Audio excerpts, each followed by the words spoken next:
Hello, happy Monday, everybody.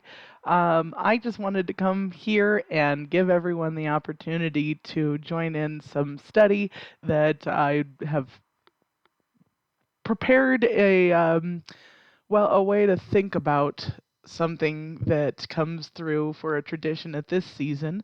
For those of you who don't know, we are in the month of Elul. Today is the 25th of Elul, which even tradition says today is the day that "Let there be light" was spoken, and so who knows? Well, just, something interesting to make note of. But I did want to make you guys aware that in this week where we're preparing for what's coming up for Yom Teruah, Rosh Hashana, that's going to be happening this coming Saturday on Shabbat, that we're going to find that throughout this week, we want to be spending time in prep. We want to be thinking not like there's this deadline that we have to meet, but rather think of it as getting ready for your birthday. Something where it's like, look, it's going to come anyway. And when it comes, no one's leaving you behind. And when it comes, it's going to be a party, and people are going to come and they're going to join in for the festivities, and regardless of what kind of planning or prep there may be, but you can make the day richer by setting out special things, certain important stuff, and taking time to really making it as meaningful as possible. So that's all we're going for today. Now, I want to point out to you guys, one of the things that is kind of cool at this season is that there is a traditional reading of Psalm 27, and so depending on when you have started, some people may have been doing this all month long. If not, that's fine. Just, even if you want to do it just with me here today, look, no one's actually going to hold anything against you. This is all just to make it richer, not to take anything away from you if it's not done. So, for what we're going to do here is I wanted to break down verse by verse Psalm 27. It's only 14 verses, and I just want to take an opportunity for us to use this season to pick out what it is that's in this psalm and how it's applicable to this time in our lives, and how we can actually just pinpoint a few things to work on, things to think about, things to be considering, actions to be taken, actions not to be taken. So let's go ahead and dive into it. If you want to, please pull up with me Psalm 27. Feel free to do so in your own translation. I'm actually going to stick in the KJV. It's just the one that the Blue Letter Bible defaults to, and I don't mind working within it. It's how I made my notes.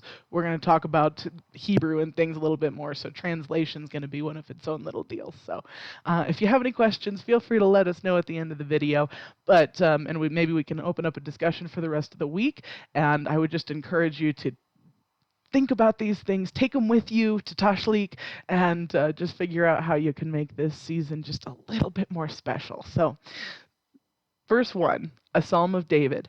The Lord is my light and my salvation. Whom shall I fear? The Lord is the strength of my life. Of whom shall I be afraid? Now, I want to point out to you guys just a couple of the verses that are going to be associated in here. Of course, we know that verse. We sang that verse, and even just in our congregation this last weekend. So, one of those that I think that we will grow richer to understand is how much these themes are going to be popping up all over the place. And so there were a few verses that I wanted to point out to you of where you're going to see this same thing occurring. And so we're going to go to Isaiah 12. Isaiah 12:2. Behold, God is my salvation. I will trust and will not be afraid. For the Lord Adonai is my strength and my song. He has also become my salvation.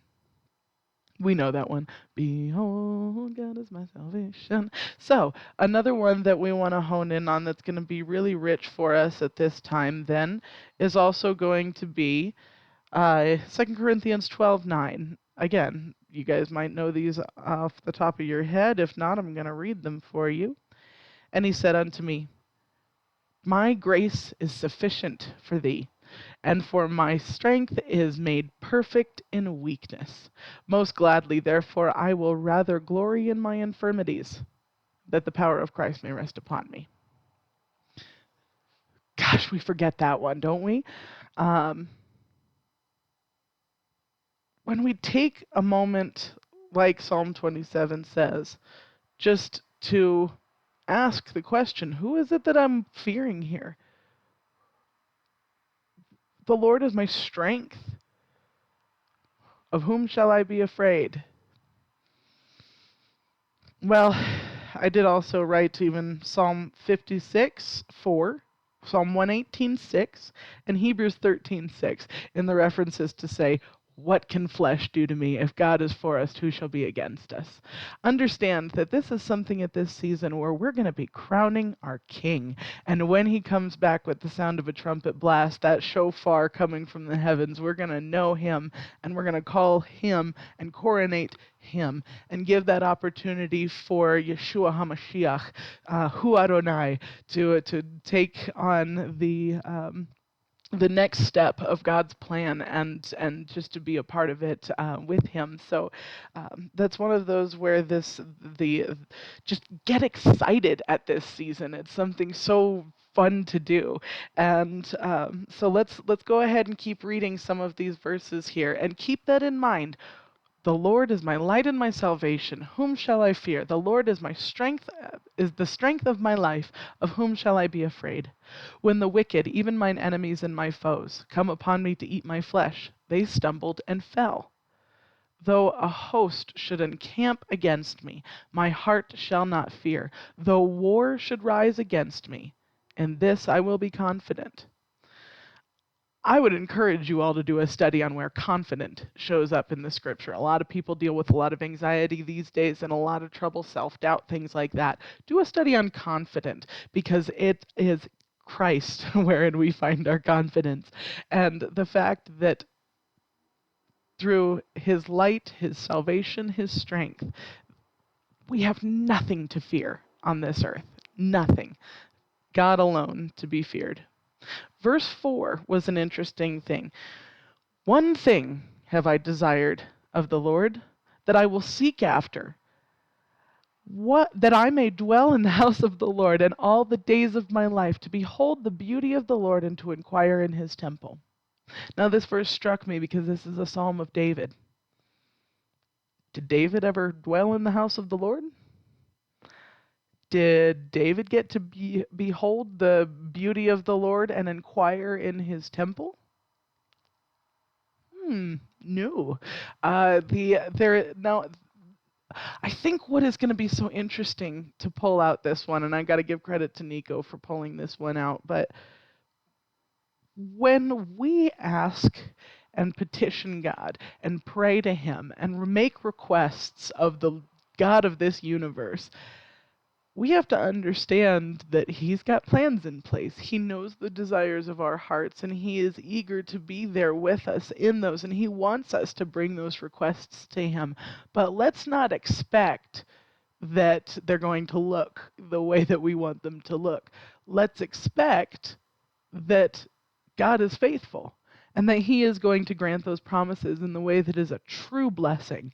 And so when David, who had one thing he desired of the Lord, he says, that he would seek after, that he would dwell in the house of the Lord all of the days of his life. Now we can understand David, it is from the house of David that Messiah comes. So maybe he did dwell in the house of the Lord all the days of his life in a sense. But we do need to understand that when it comes down to what we want, it doesn't always manifest the way that we want. And when we make those decisions based on what God has or hasn't done for us, or what I've asked for and what he hasn't given, or just when we get a little too presumptive in our own hearts for what it is that's coming up. And I want us to be able to take this time to reflect on the fact that while we are petitioning God in our prayers and we're coming before him humbly and really approaching his throne and seeing how he can work in our lives at this time, that the answers to those prayers in the upcoming years and days, months, weeks, whatever you want to call, is not going to look precisely like we want it to. And certainly the sovereignty of God is something that we can contemplate at this season as we're willing to call him king. So let's keep going. Verse 5. For in the time of trouble he shall hide me in his pavilion. In the secret of his tabernacle he shall hide me. He shall set me up on a rock. I just want to point out here that the tabernacle now is coming into play, not just the temple, as David had mentioned in the line before, but that the tabernacle that he's bringing up is a place now of shelter. Now, we of course see it as a place of praise and worship and things like that, but the fact that he says that I can run in the secret of his tabernacle, he shall hide me. I just think that's an interesting thing for us to meditate on and dwell on for a little while in our own minds. Verse 6, and now shall mine head be lifted above mine enemies round about me. Therefore will I offer in his tabernacle sacrifices of joy. I will sing, yea, I will sing praises unto the Lord. Now this one caught me. Sacrifices of joy. The tabernacle is now a place of shelter and a place of praise. So once we are here, David says, therefore I will offer in his tabernacle sacrifices of joy. It is Yom Teruah.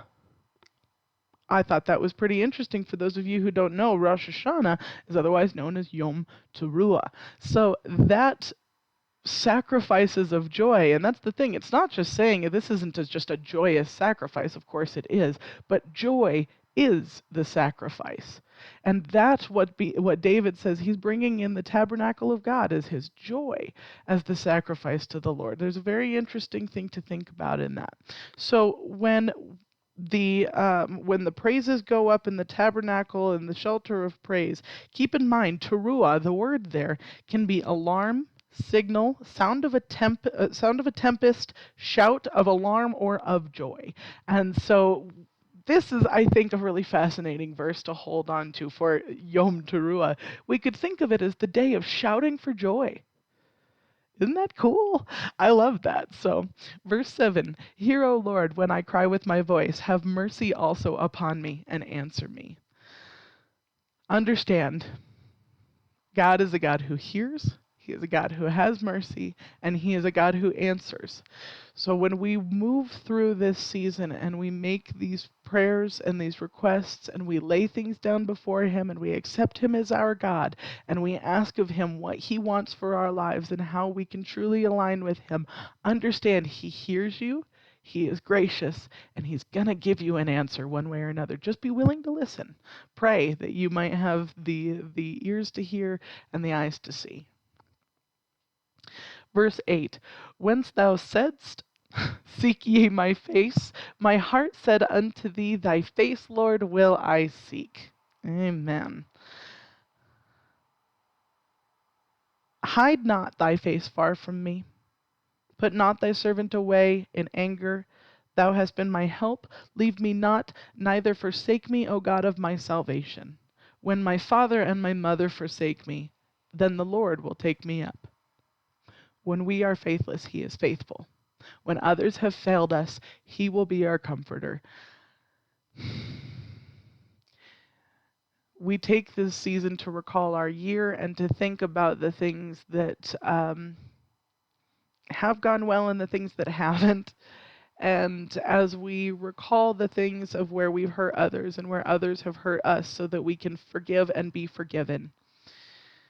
This is one of those where we want to understand that when others have failed us, God is there to help us. It is in our weaknesses that he is strong.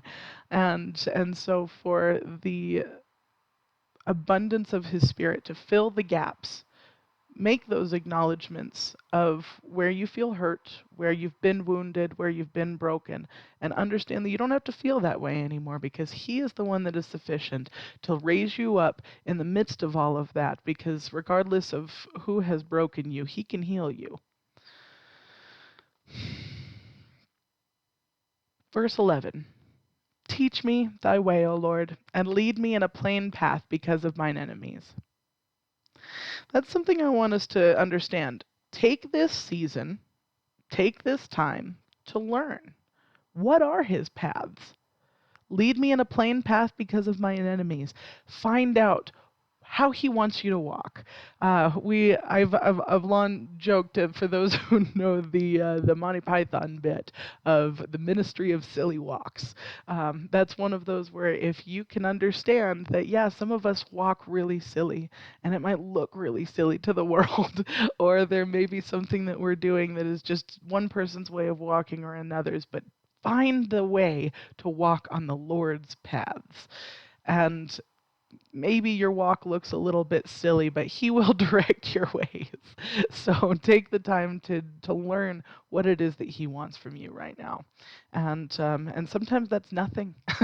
Understand that as well. He's going to be the one to pull you up into your calling, but know that this is the time to seek what are his ways and how we should walk in them. Verse 12, Deliver me not into the will of mine enemies, for my false witnesses are risen up against me, such as breathe out cruelty. This one hit me. This is a season to pray for our enemies. This is a season to seek and to pray for the knowledge of truth, both for you and for them, that the false witnesses are risen up against me. Pray that truth would be known on all sides. That they may cease to be enemies. Pray that these people who were enemies once are no more. Find that forgiveness, seek to know people, and to work in that desire of unity. Psalm 27:13, I had fainted unless I had believed the goodness of the Lord in the land of the living.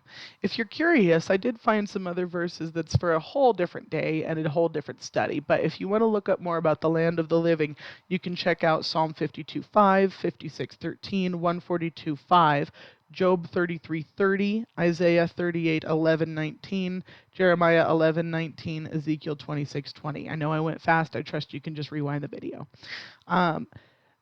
Verse 14, last one. We're going to wrap up here. Wait on the Lord. Be of good courage. He shall strengthen thy heart. Wait, I say. Wait on the Lord. Guys, I really encourage you to find the other verses that talk about waiting on the Lord. Isaiah 25:9, 30:18, even Lamentations 3:16, which we're going to get into again here coming up on Yom Kippur.